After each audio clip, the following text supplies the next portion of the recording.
It's the J.R. Joker Show. Okay, so I'm excited today. I'm going to start off with and end up with a what? With a what?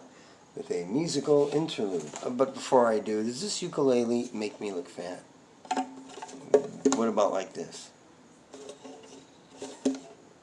Well, write in and let me know. I have this here because I'm celebrating the 45th anniversary of the birth, the 45th birthday of my eldest son. 45 years ago today, this was what was happening in Santa Marta, Colombia. Okay, that's on the north coast of Colombia. It's like one of the oldest continually inhabited places, in the Western Hemisphere. A couple hundred years is nothing compared to the Orient. Okay, so anyway, we had conceived, which that in itself is actually, I know you think, well, that's easy. I was a big pot smoker then, and it turns out in about 20% of males, pot will make you sterile temporarily. I had to stop smoking for 2 weeks, and I was a man again, and my wife was with child. So being hippies, we wanted to do everything on the natch. So as the day approached, we hired a midwife, and we just sterilized the house. Okay, if you had ever seen the hospital in Santa Marta, San Juan de Dios, St. John of God, okay, San Juan de Dios Hospital. Remember I said about Santa Marta being one of the most continually inhabited places in the Western Hemisphere? Well, I think the hospital might have been the oldest continually used hospital in the Western Hemisphere. It should have been a museum. I mean, oh man. Nice colonial architecture, but you don't want to get sick and go there. Okay, so, and I'll give you some more details on that. Okay, so we wanted to have the child at home. I hired a midwife, and we scrubbed that house clean. Well, I hired some people to scrub it clean, and it was sterile. You could lick the floors. Okay, we're all getting ready, right? And I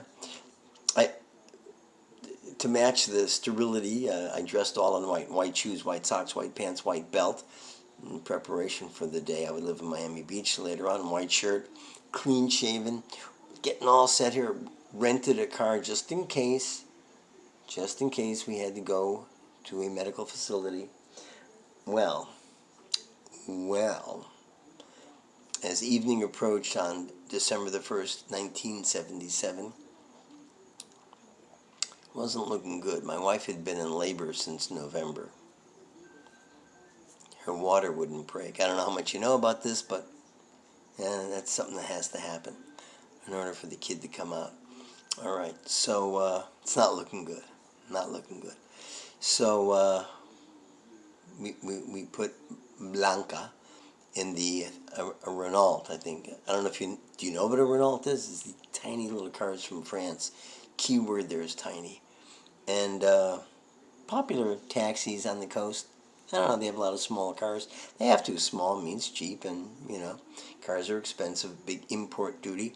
So anyway, okay, I get in the car with Blanca. Maybe the midwife went along too. I don't know, possibly. I just remember her and I, really. Her and me. Okay, so it's not far, really. I mean, Santa Marta is not exactly, Rio de Janeiro. It's right on the coast, like Rio de Janeiro, but it's a small town, so it should theoretically be a 5-minute drive to the hospital. Okay, so we hop in, and after a few blocks, behold and lo, we come to a military checkpoint, which they don't really have in Santa Marta. You never see soldiers walking around. It's a tourist town. Anyway, there they are, and they're stopping everybody. And we're like, time is of the essence. I don't know where I got the gumption, where I got the Espanol. Well, I mean, speaking Spanish, but not like what I was about to do. So I roar to a stop. I mean, there's like soldiers and rifles and, stuff, and they're looking at, I don't know what they're looking for. I don't know. I jump out of my car, and I confront the teniente the lieutenant, and I say, "Yo soy el doctor Bial, atiendo una emergencia, déjanos pasar." Just like that, I'm Doctor. I made myself a doctor, and I'm on an emergency. Let us through. And they did. And so we sped off, got to the hospital. I carry her upstairs like Clark Gable carrying Vivian Lee. And we get to the birthing room. Have you ever seen any Civil War movies where like they're bringing in guys that have been shot and they're sawing their legs off and their arms off, and then when they're done they take a bucket of water and they throw it on the table and get the blood off? Next. Okay, it wasn't a wooden table like they show and like they depict in these movies about the Civil War. It was basically cement with a covering called terraza, which was a very popular floor in Miami in the 50s and 60s. So, and they kind of rinse them off. Next, then a lady lies there, she gives birth, and the room is illuminated by a bulb hanging by a wire. There's no light fixture, just a bulb. And there's a curtain which separates, there's two tables. Two tables, no waiting, and to increase the population. And being a gringo, okay, sometimes I took advantage of that. I mean, they would extend deference towards foreigners. I don't know.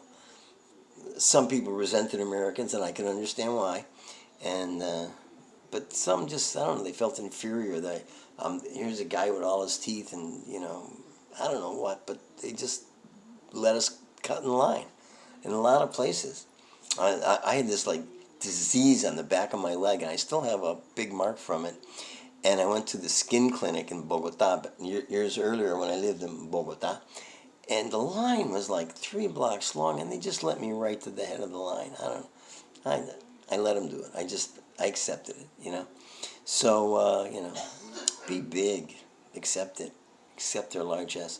So I go there, and I guess maybe the midwife was with us. I don't remember explaining the situation to the doctor, that he would know that her water, like something had to be punctured or something in order to release the water.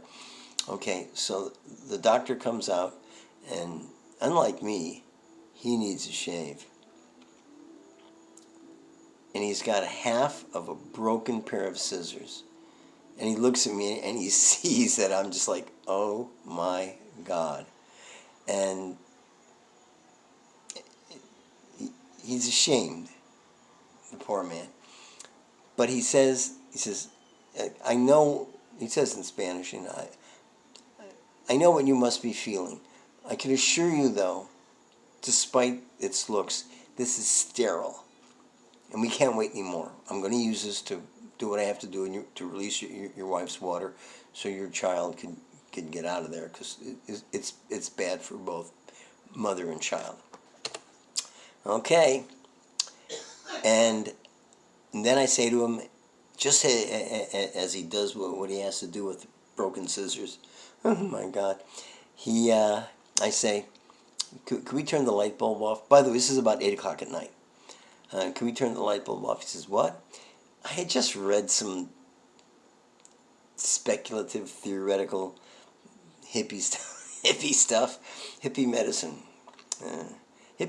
for idiots, that if the child comes into the world, he's coming out of darkness within the mother's body, and if the light is too bright, it's going to traumatize the kid or something.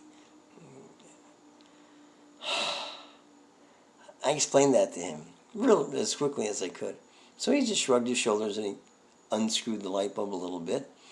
And there was some light filtering in from, I don't know, through the windows or something, I don't know. And as he did that, the doctor on the other side of the curtain on the other table, 2 tables, no waiting, said, hey, I'm sewing a lady up here. I need that light.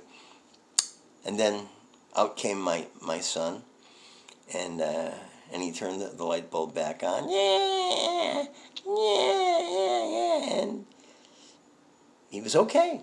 He was okay, big and strong, and They put my wife in the ward, in one of the, I don't know how many, 20 beds in this ward, and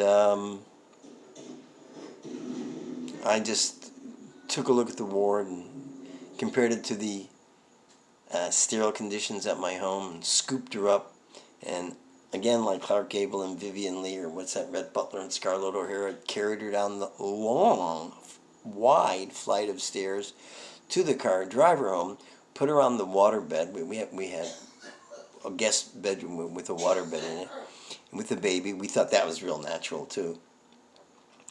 And that was kind of it. The next day she had like 100. Oh no.